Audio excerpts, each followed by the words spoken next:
嘿，好兄弟們，這次的投稿者是林北，感謝，也再次感謝你們耐心等待我更新哦。今天的故事也比較長，是關於小學3天2夜生活營所發生的事。說到這個，很可惜啊，當時阿豪父母並不允許我去參加，沒記錯的話，好像還蠻貴的。你們呢？當時有去哪裡玩的經驗嗎？留言區讓我知道吧。還有啊，阿豪也擔心這位投稿者小6就發生那麼恐怖的事，希望你已經走出陰影了吧。好啦，話不多說，在開始前，大家幫我按個讚、訂閱、留言、小鈴鐺、分享哦。還有啊，想請阿豪喝杯咖啡的，遇到廣告可以幫我多看幾秒鐘哦。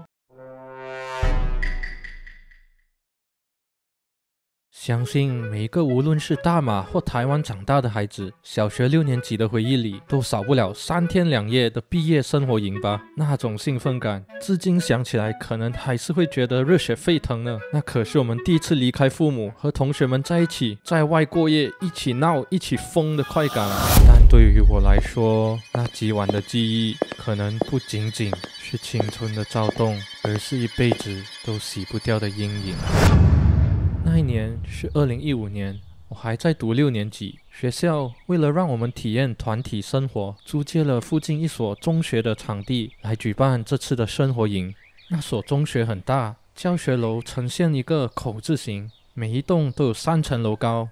而我們的宿舍被安排在那棟最高的教學樓頂層，也就是高3的課室。出發前，我心裡其實有些忐忑的，不是因為怕離家，而是因為我從小就有這一種不太想要的天賦——陰陽眼。對於這種換環境，尤其又是去歷史悠久的老學校過夜的事情，我的家人其實很憂鬱。但在我再三保證會帶好護身符，絕不亂跑亂看之後，他們才勉強點頭同意的。第一天的行程排得非常的滿，各種團康活動讓我們玩得精疲力盡。直到了晚上11點多，老師終於宣布解散，讓我們分批回宿舍拿洗漱用品，然後再去樓下的廁所洗澡。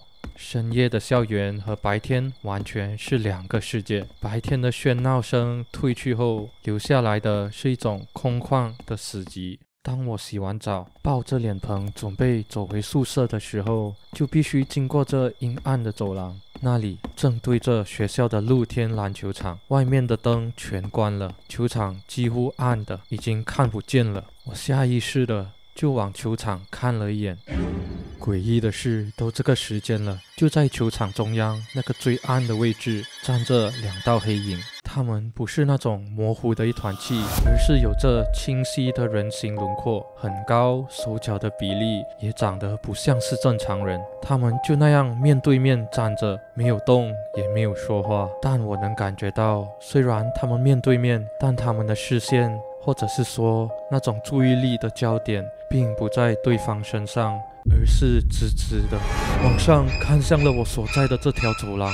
我心裡咯噔了一下，立刻收回視線，低着頭加快腳步往住宿的課室走去。對於這種場面，我雖然算是有經驗，但心裡的恐懼是本能，永遠也習慣不了。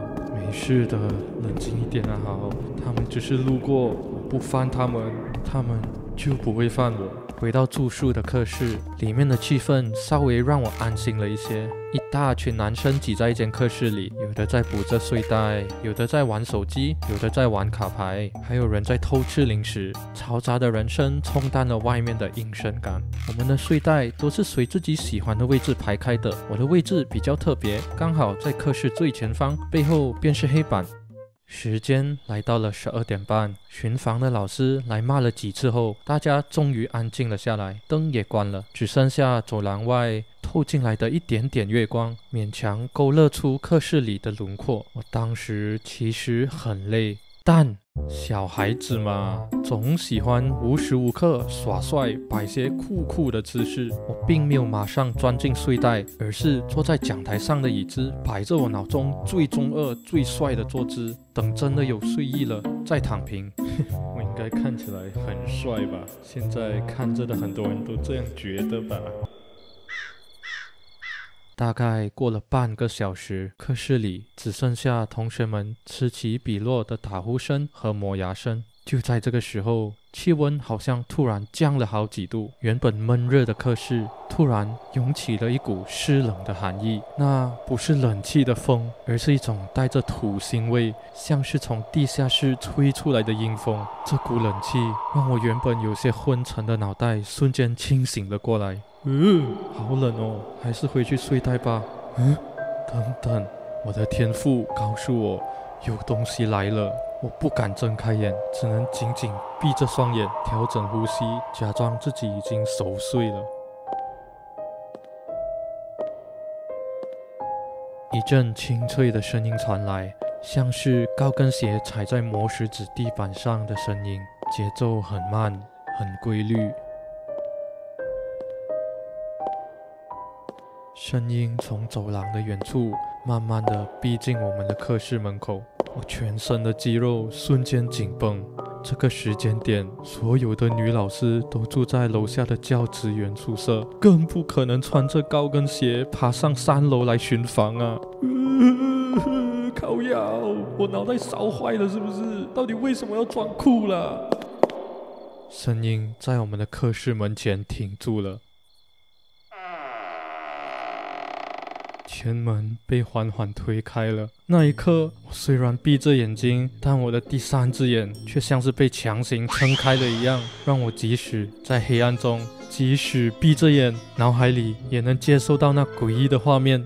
一個穿着白色衣服的女人走了進來，她穿着舊式的白外套，裡面是一條黑色的連身長裙，腳上穿着一雙黑色的高跟鞋。她的姿勢非常端正，就像是一位嚴厲的教導主任一樣。但是她沒有頭，她的脖子上方空空如也，只有一個參差不齊的切口。那切口處並沒有噴血，而是像乾涸的傷口一樣，呈現出一種暗紅色的爛肉狀。我嚇得連呼吸都快忘了，心臟在胸腔裡瘋狂的撞擊，仿佛下一秒就會跳出來。我只能拼命的在心裡默念佛號，祈禱他看不見我。他走進來後，並沒有馬上做什麼，而是開始巡視。他沿着睡袋之間的走道慢慢的走着，每經過一個學生，他都會稍微停頓一下。那原本應該是頭部的位置，會微微轉向兩側躺着的學生，像是在檢查大家有沒有蓋好被子，又像是在確認人數。而就在最後，他卻繞回了講台前方，也就是我所在的位置。他就停在我的正前方，距離我不到半米的地方。這時我聞到一股濃烈的鐵鏽味，混合着一股說不出的霉味，直直的鑽進我的鼻子裡。他沒有走，他開始在我的前面徘徊。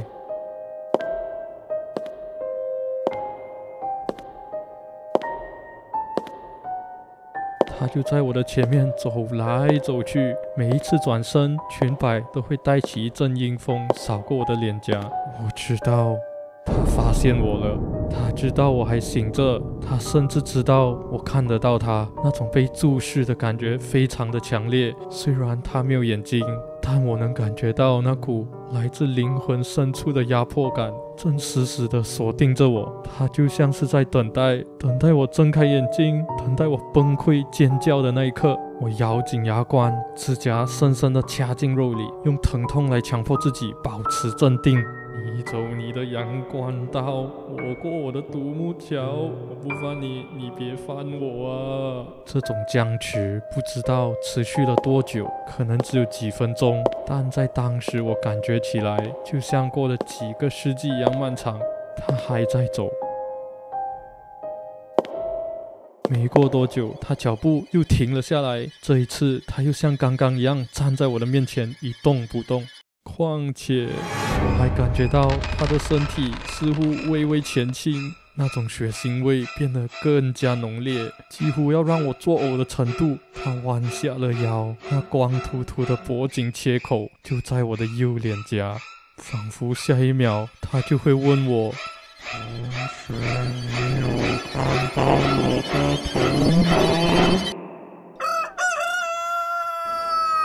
頭嗎？不對，天亮了。漸漸的聽到外面傳來其他班級起床洗漱的聲音，我整個人直接像是從水裡撈出來一樣，虛脫的癱軟在講台上。接下來的2天生活營，我過得渾渾噩噩，我不敢跟任何人提起這件事，甚至不敢再靠近那面牆壁。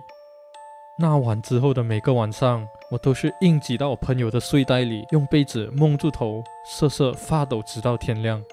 生活營結束回到家後，我大病了一場，發高燒，整個人瘦了一大圈。我媽看我有一點不對勁，等我燒退了一些，立刻帶我去了一間很靈驗的廟裡問神。乩童起乩後，還沒等我家人開口，就直接對我說：“這孩子在那間學校裡遇到了大東西啊！”